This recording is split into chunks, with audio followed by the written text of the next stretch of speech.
dari umur berapa orang tuh udah mulai harus memperhatikan cara dia ngatur uang, mindset dia tentang uang tuh jadi sesuatu yang dia prioritaskan buat dia pelajarin, Pak? Menurut saya sedini mungkin. Tinggal memang adalah bagian daripada orang tua yang harus mengajarkan kenapa mereka harus punya mindset keuangan yang bagus. Kita masih tahu, mindset positif ya berarti kita yang mengontrol keuangan. Tapi kalau mindset negatif, kita yang dikontrol oleh keuangan. Ya, jadi kalau mindset positif, dia akan berpikir jangka panjang. Nah, yang punya pola pikir negatif sebaliknya. Sebaliknya apa? Tujuannya jangka pendek. Zamanku tuh kan memang lagi digencarkan banget nabung. Bahkan di sekolah tuh ada buku tabungan sekolah yang berarti hampir dekat dong zaman kita tuh. Tabanas sih namanya. Beda, Pak. Saya ditulisnya di buku, Bapak kan bikinnya prasasti tuh, Pak.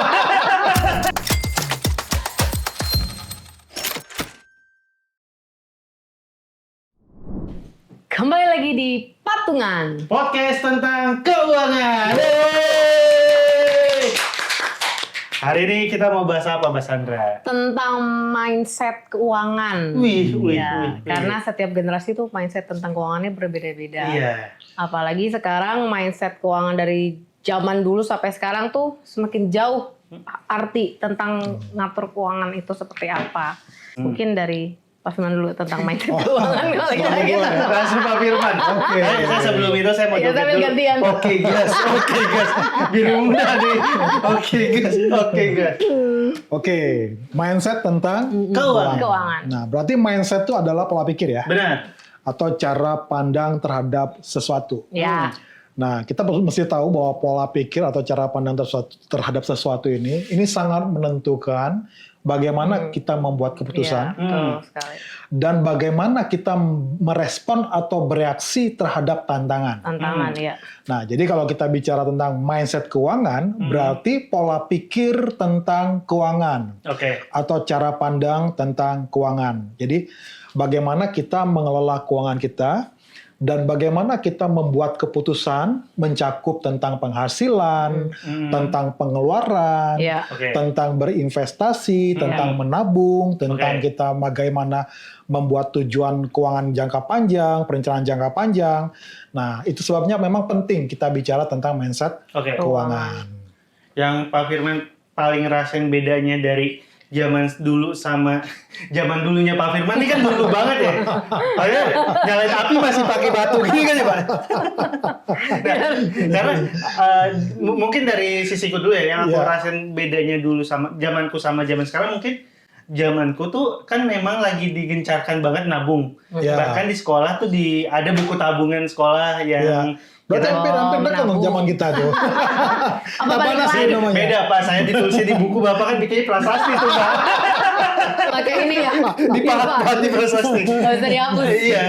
Maksudnya memang saat itu diajarkan untuk menabung. Dulu kita ngerasa kenapa nabung itu wajib. Sekarang tuh aku baru tahu manfaatnya. Ternyata gara-gara itu kalau akhirnya kita sadar kalau pengen punya sesuatu, memang harus dikumpulin dari sedikit demi sedikit. Nah, zaman sekarang kan semuanya serba instan. Bahkan belum punya duitnya aja udah bisa punya barangnya. Betul. Akhirnya kan yang jadinya mungkin orang zaman dulu kerasa lebih sabar buat dapetin sesuatu, yang sekarang nih agak ya gue belum punya duitnya, tapi kan ada pinjol, ada peleter dan sebagainya gitu. Jadi yang paling membedakan kalau buatku itu sih, kalau dulu pengen beli sesuatu tuh kita emang akan ngumpulin dulu karena emang nggak ada akses buat minjemnya. Kalau sekarang tuh dimudahkan banget gitu. Kalau zaman dulu kan kalau mau cicil harus pakai kartu kredit. Kartu kredit kan nge-apply-nya susah. Bawa umur nggak bisa. Kemudian KTP juga nggak segampang itu. Terus belum lagi faktor sosial juga kali Pak ya, pengaruh. Karena kan di medsos semua orang bisa lihat si A pencapaian ini, B pencapaian ini. Jadi kalau misalnya kita belum kayak gitu, berarti mindset keuangan kita tuh kayak belum bagus gitu. Dari sisi Pak Firman itu yang membedakan kalau di zamannya Bapak sama zamanku yang gitu. Zaman Bapak kayak gimana? Mindset. Seluruh orang sekitarnya tuh kayaknya mindsetnya kayak gini deh saat itu. Kayaknya kalau zaman dulu tuh kayak hobi menabung deh Pak ya. Dari zaman sekarang pada zaman sekarang. Dulu saya masih ingat waktu masih kecil tuh ada namanya Tabanas. Tabungan nasional ya. Oh iya, emang tahu. Kayaknya buku SD ku juga tulisannya Tabanas tadi. Berarti usia kita bisa. Nah, jadi memang beda ya. Jadi kalau dulu taunya hanya soal tabungan aja. Ya, tabungan aja. Jadi kalau bicara tentang mindset, ini berarti pola pikir tentang keuangan, mindset keuangan, berarti kita mesti tahu nih bagaimana ternyata mindset ini ada gap-nya ya, antara kelas ekonomi atas, ekonomi bawah, atau misalnya gap antara yang Gen Z, milenial, sama yang misalnya generasi yang di atasnya ya.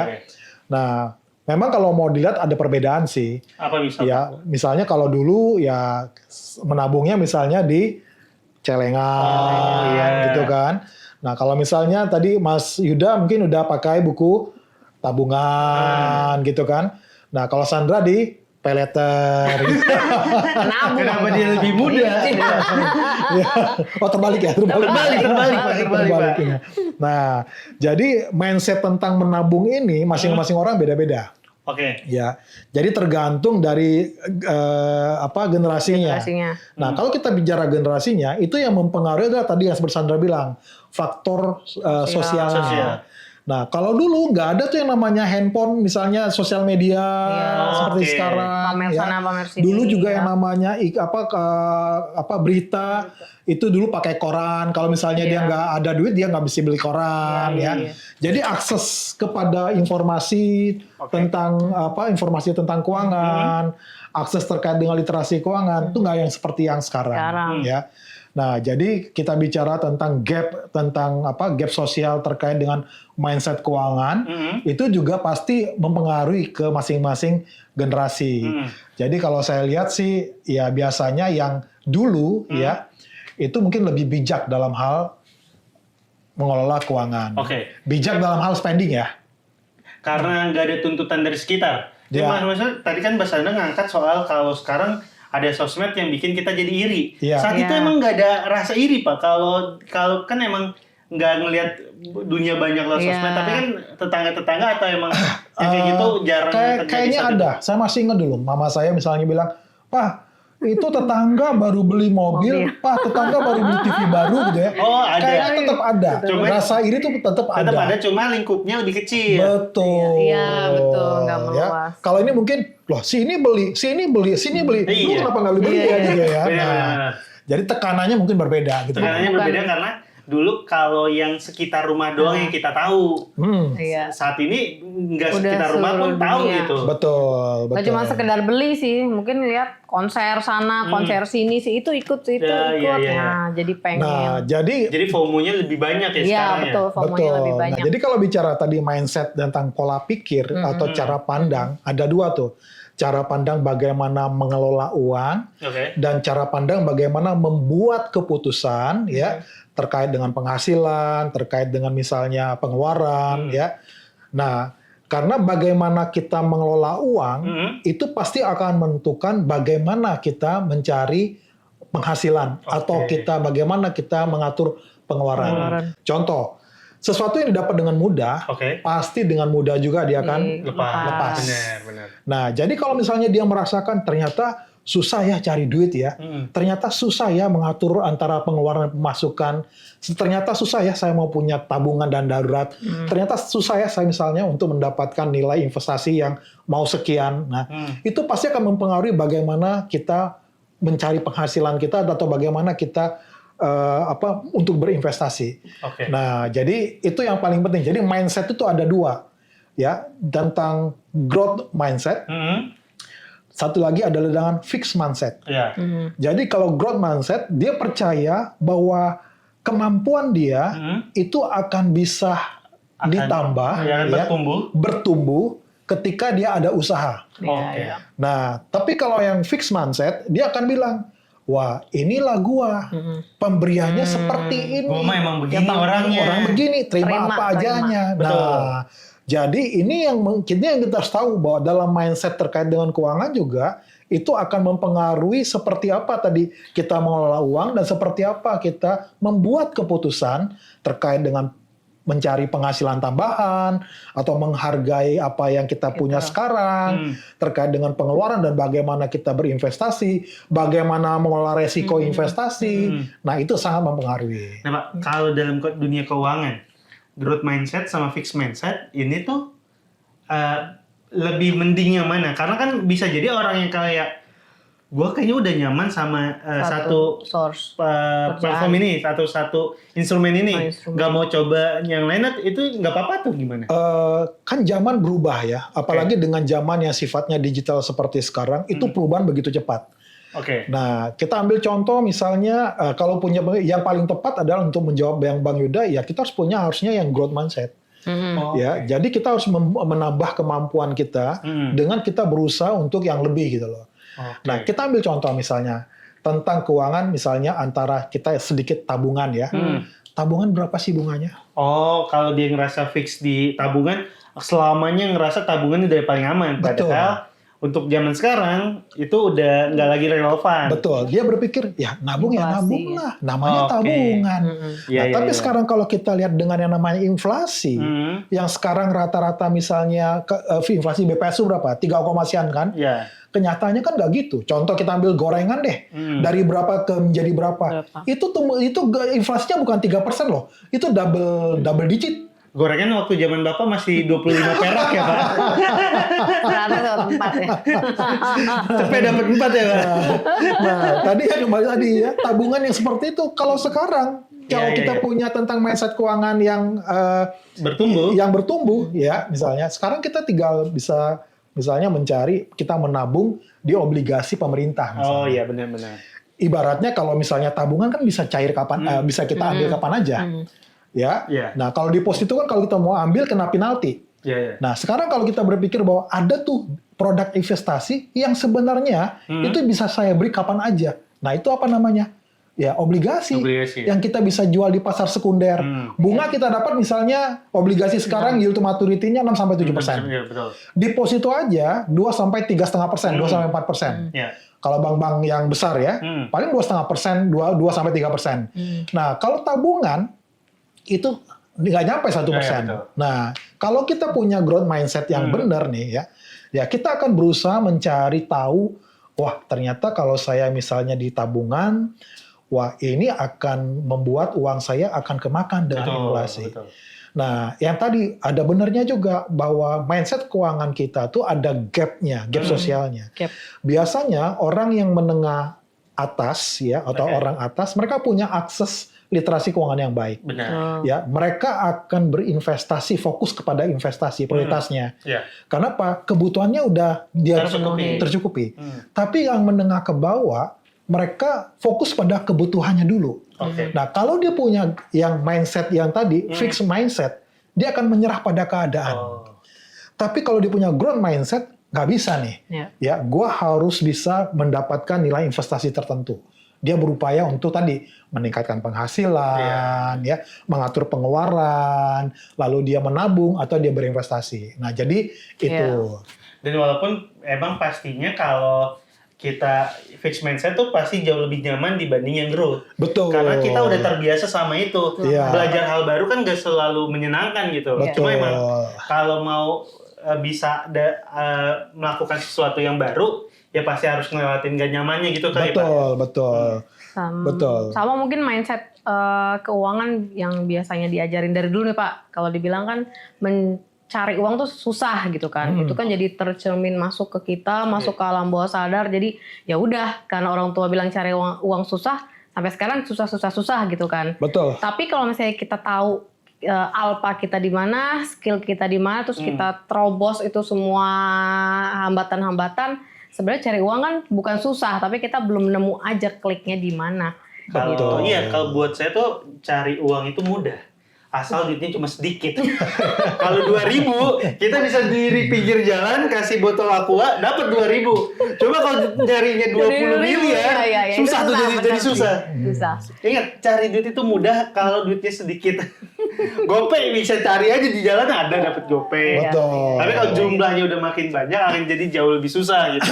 Betul. Dan itu juga harus diganti karena anak zaman sekarang tuh Pak bermindsetnya selain dibilang cari uang susah, mereka tuh hidup kalau misalnya uang sekarang ya untuk sekarang, jadi nggak untuk masa depan. Nah, makanya cara pandang atau mindset itu penting. Yang tadi, bagaimana cara kita menggunakan uang ya.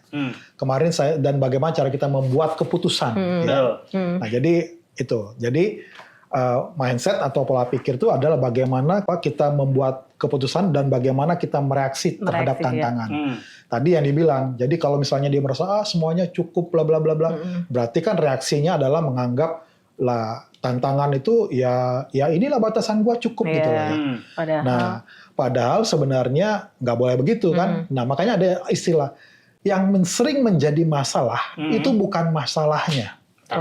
Tapi yang sering menjadi masalah respon terhadap masalahnya. Jadi reaksi terhadap masalahnya. Oke, misalnya masalahnya dia misalnya tidak punya uang.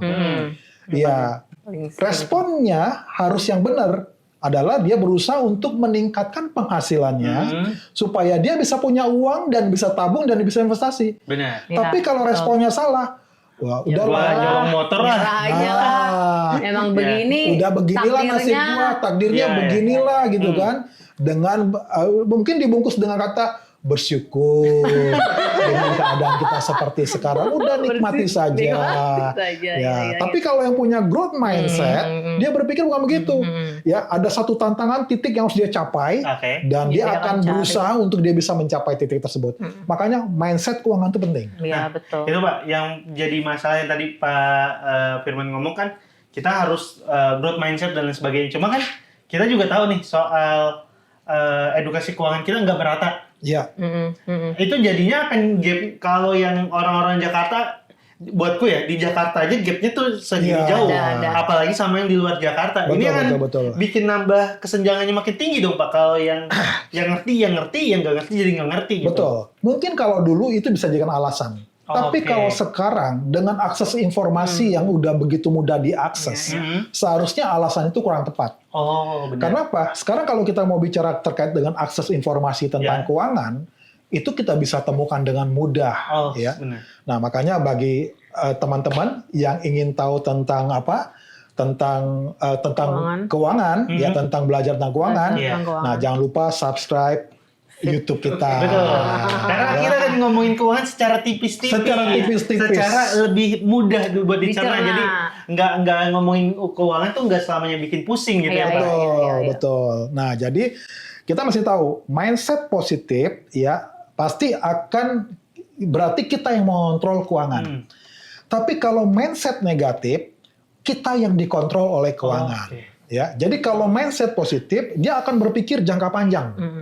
Ya, bagaimana dia harus memiliki tujuan finansial ke depan. Bagaimana supaya dia bisa memiliki tujuan finansial itu, bagaimana dia harus mencari penghasilan ada yang bisa dia tabung. Bagaimana dia menekan pengeluaran supaya tidak impulsif, supaya dia bisa mencapai tujuan keuangan jangka panjangnya. Itu yang punya mindset pola pikir positif. Nah, yang punya pola pikir negatif sebaliknya. Sebaliknya apa? Tujuannya jangka pendek. Yang kayak anak sekarang milenial apa? YOLO. Gitu kan? Only life. Betul. Nah, pertanyaan apa betul bisa seperti itu? Kan enggak. Nah, kenapa? Karena ada reinkarnasi, Pak. Karena jadi yang diinginkan. YOLO-nya jadi kan kenapa enggak? Karena ada reinkarnasi. Jadi kita nggak cuma hidup satu kali, guys. Nah, yang kedua bisa jadi nggak jadi manusia tapi jadi pohon ini ya. Ya, jadi kalau misalnya yang mindset yang kurang sehat, dia pola pikirnya jangka pendek. Ya. Lalu keputusannya kemungkinan kebanyakan impulsif. Ya. Lalu mereka selalu berkata atau berlindung di alasan ya anak Gen Z kan memang begitu. Kalau gua nggak begitu, gua berbeda dengan sekitaran gua gitu loh. Nah, ingat nggak kemarin ada tuh berita perusahaan-perusahaan besar pada memberhentikan, mem-PHK yang Gen Z. Nah, lalu pihak Gen Z ini bilang apa? Jawabnya apa? Ini yang salah kan generasi lu gitu loh. Iya, menciptakan generasi kayak yang menciptakan generasi kayak mereka. Dipikir-pikir nggak salah loh. Betul. Yang salah berarti siapa? Ya orang tuanya juga gitu loh. Makanya child free itu penting ya kawan. bukan itu. Tapi Pak, saya mau nanya adalah ini Pak. Dari tadi ngomongin mindset Pak. Menurut Pak Firman semua orang harus punya mindset kayak gitu atau boleh beda-beda? Karena aku nemuin ya ada beberapa orang yang ngerasa dia nggak pengen punya tabungan. Karena kalau dia punya tabungan dia akan ngerasa hidupnya nyaman. Jadi nggak akan ngejar uang segitunya. Ada juga orang yang kayak gue kalau nggak punya cicilan jadi nggak semangat kerja. Jadi emang cicilannya dibuat sebanyak-banyaknya biar dia punya tanggungan dan akhirnya bertanggung jawab atas cicilannya. Kerjanya semangat gitu. Nah, cuma kan kalau kita rasa kayaknya ini bukan sesuatu yang benar deh. Betul. Tapi ini di dia works gitu Pak. Di dia tuh emang dia akan jadi jauh lebih produktif kalau kayak gitu. Menurut Pak Firman yang kayak gini gimana Pak? Nah, sebenarnya nggak salah. Jadi ibaratnya dia buat punya strategi turunan. Betul ya. Karena yang tadi, jadi pola pikir itu adalah bagaimana kita membuat keputusan, ya, mencakupi misalnya bagaimana mencari penghasilan. Jadi misalnya dengan cara misalnya yang tadi supaya dia giat bekerja, dia buat banyak cicilan nih untuk membayar cicilan-cicilannya. Itu nggak salah, ya. Jadi bagaimana dia membuat keputusan terkait dengan mencari penghasilan dengan cara pola seperti itu. Tapi saya kurang setuju dengan yang tadi yang pertama. Dia nggak punya tabungan supaya dia tidak merasa nggak mau nabung supaya dia merasa enak. Nah, ada di survival skill terus betul. Pak. Karena kalau banyak tabungan kita tuh kayak gue nyantai-nyantai dulu deh. Toh besok masih bisa makan. Nah, cuma pertanyaannya kan ada waktu yang dan di mana dia akan menjadi tua. Jadi artinya apa? Tua itu pasti. Tetapi dewasa itu belum tentu. Nah, menurut saya, ya, semua orang pasti akan menjadi tua. Ya, tetapi apakah di usia tua itu mereka dewasa? Belum tentu. Nah, menurut saya kalau kita punya pola pikir bahwa kita nggak punya tabungan, nggak perlu punya nilai investasi ya di masa tua kita, supaya tadi kita tidak merasa di dalam zona nyaman. Nah, saya pikir itu bukan sesuatu pandangan yang dewasa. Mungkin pertanyaannya dia mau survivalnya sampai umur berapa? Begitu terus ya. Betul. Masa mau kerja sampai umur 100 itu yang pertama. Lalu yang kedua jangan lupa bahwa kalau kita bicara investasi itu ada namanya power of compounding. Ya, betul. Nah, itu ada waktu di sana. Jadi kalau waktu makin panjang, makin besar. Itu kekuatan daripada power of compounding itu lebih terasa. Betul. Tapi kalau waktunya lebih pendek, nah itu nilainya nggak signifikan. Nah itu sebabnya kenapa sedini mungkin kita harus menabung dan kita harus berinvestasi. Kayaknya kalau ngatur keuangan harus dimasukin ke kurikulum dari SD kayaknya Pak ya. Atau SMP. Karena nggak ada di sekolah yang ngasih kita pelajaran tentang ngatur keuangan. Dari zaman dulu tuh suruh hemat, menabung gitu. Betul. Aja nah, ini Bang Yuda kan yang lebih dekat dengan guru-guru. Ya mungkin bisa kurikulum itu dimasukin gitu kan. Itu ya perlu dia kerja sama Nadine Pak. Bukan sama guru Pak itu. Nah itu sih berarti ternyata kalau kita punya cara mengatur keuangan yang beda sama yang lain nggak apa-apa. Misalnya kayak tadi kalau emang biar giat biar dia giat kerja harus punya utang dulu, mungkin punya cicilan dulu, ya kalau di dia berhasil, nggak apa-apa juga. Nggak apa-apa. Cuma emang jadinya resikonya akan jadi jauh lebih besar kalau nanti terjadi kenapa-napa. Gitu. Betul. Karena saya punya teman, dia tunjuk sama saya, Man, nih lihat ya, saya gaji sekian, setiap bulan itu langsung in out. Kenapa? Ya? Dia pakai itu untuk ngangsur properti. Nah, dia bilang apa? Tujuannya adalah tadi seperti Bang Yuda bilang, supaya dia semangat kerja untuk menutupi cicilan-cicilan.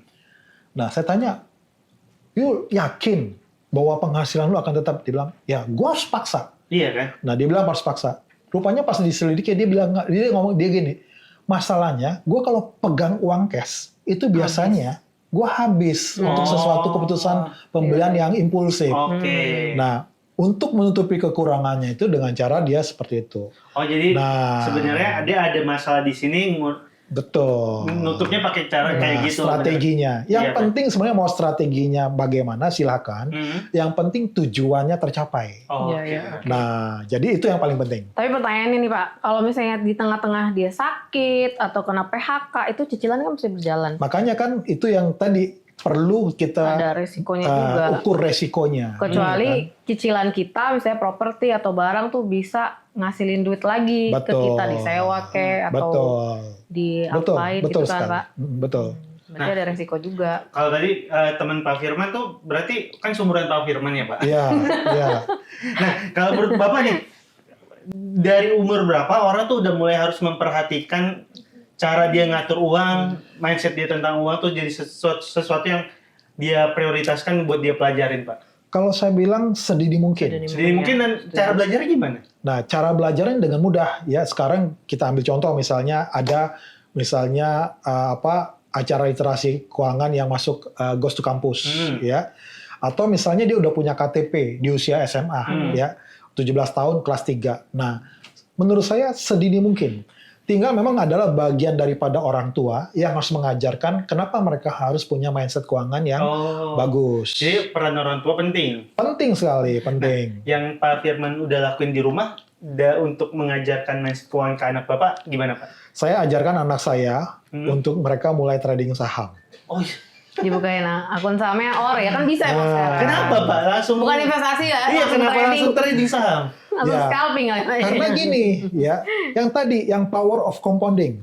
Ya. Jadi semakin waktunya panjang. Betul. Ya, kalau dia misalnya bisa sisihkan uangnya lalu ditempatkan di saham-saham yang misalnya yang fundamental bagus, yang jelas misalnya pertumbuhannya secara positif ya, ada korelasi pertumbuhan antara waktu dengan pertumbuhan saham ini secara korelasi positif.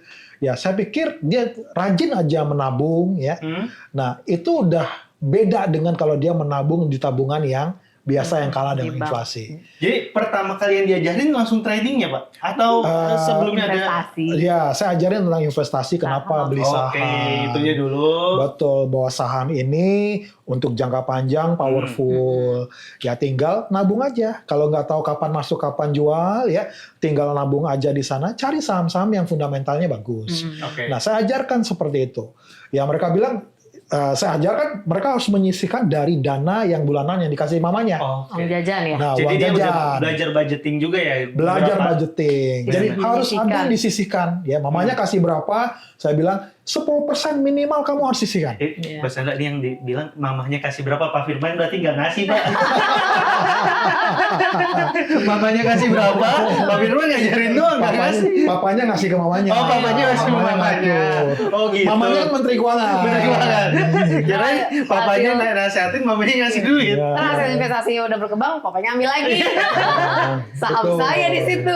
Pak, berarti kalau dengar cerita dari anaknya Pak Firman, hanya dia yang udah mulai kayak gitu, atau teman-temannya juga akhirnya mencoba hal yang sama? Karena kan kalau kita lihat, kayaknya anak zaman sekarang agak sulit untuk belajar investasi kayak hidup gue masih muda, gue masih belasan tahun, kenapa harus udah mikirin jangka panjang gitu. Awalnya dia berbicara persis seperti yang Mbak Gida bilang. Wis, saya bisa jadi anak bapak dong. Saya bisa, mamanya bisa kasih uang ke saya juga. Jadi dia bilang, Pak, teman-teman saya nggak ada yang begitu-begitu kok, gini. Nah, tapi peran saya, orang tua, ya tetap ajarin mereka. Tujuannya untuk apa? Supaya dia tahu, oh ternyata bener ya, kalau saya menabung di saham, nah itu hasilnya akan sekian. Sehingga dia punya semacam experience tuh. Dan itu yang membuat dia nanti akan merasa yakin untuk dia membuat keputusan, oke, saya berarti harus mulai menyimpan dana saya di sini. Yang tadi, karena pola pikir itu adalah bagaimana kita memandang sesuatu, ya, itu menyangkut tentang keputusan salah satunya. Nah, kan mereka harus diajarin. Kalau nggak gitu, dari mana mereka bisa memiliki pola pikir yang benar? Dan semoga pas nantinya udah bekerja, udah punya uang sendiri yang lebih banyak, si habit soal investasinya udah muncul ya? Betul, karena pola pikir yang kuat, ya, cara pola pikir yang benar, ya, pola pikir positif yang benar, biasanya tuh akan terbentuk dari apa yang dia alami, bukan dari apa kata orang, apa dari kata temennya, tapi apa yang dia alami sendiri. Nah, itu sebabnya kita perlu mengajarkan kepada anak-anak kita sedini mungkin. Nah, dan itu mungkin yang bisa dijadiin pelajaran juga sama orang, jangan kayak gue pengen investasi nunggu duit gue banyak, padahal bisa harus. Jadi kalau memang ternyata kita selalu nunggu dan akhir pertama satunya nggak jadi mulai-mulai. Betul. Yang kedua, pas nanti uangnya udah banyak karena udah nggak punya habit investasi yang baik, akhirnya malah nggak invest juga. Betul. Makanya kalau emang uangnya masih terbatas, ya investasi dengan dana terbatas dulu. Betul. Yang penting habitnya kebentuk dulu, ya kebiasaannya kebentuk, ya pas nantinya punya duit lebih banyak, akhirnya bisa investasi lebih banyak juga. Betul. Karena tadi kebiasaan itu, habit itu akan ditentukan dengan pola pikir, ya. Nah, pola pikir yang benar, nah itu biasanya akan kuat terbentuk mindsetnya dari apa yang dia alami. Seperti itu. Berarti investasi itu contoh mindset keuangan yang benar gitu Pak ya. Iya. Karena tujuannya selain kita tujuan nanti goalsnya tercapai, bisa mengembangkan uang kita. Betul, gitu betul, kan. betul. Itu cuma masalahnya lagi-lagi Pak. Praktekin dari segini Lagi-lagi mungkin. Mbak, masalahnya adalah kalau mau investasi pilihannya terlalu banyak. Iya betul, ada 900 lebih saham. Kita Iya. bingung. Gimana caranya cari yang benar dari 900 ini? Betul, Cari betul. saham yang bagus. Fundamentalnya bagus, Iya, yang liquid. yang bertumbuh secara Iya. capital gain dan Iya, pendapatan dan betul, lain betul, sebagainya betul, gitu. betul. Oke. Ya, tadi ya yang pernah kita bahas berkali-kali. Dan zaman sekarang kan Nah, kalau melibatkan emosional tuh kacau semuanya. Nah, makanya kita butuh alat Betul. ya namanya Fitstock AI ya. Nah, saya dipaksa sama Joe sih. Pak, ini Pak Firman sendiri udah bosen bawain ini. Nih guys, ini cuplikan minggu lalu di sini aja ya. Nah, karena Langsung udah ada ya, produsernya yang bilang kan.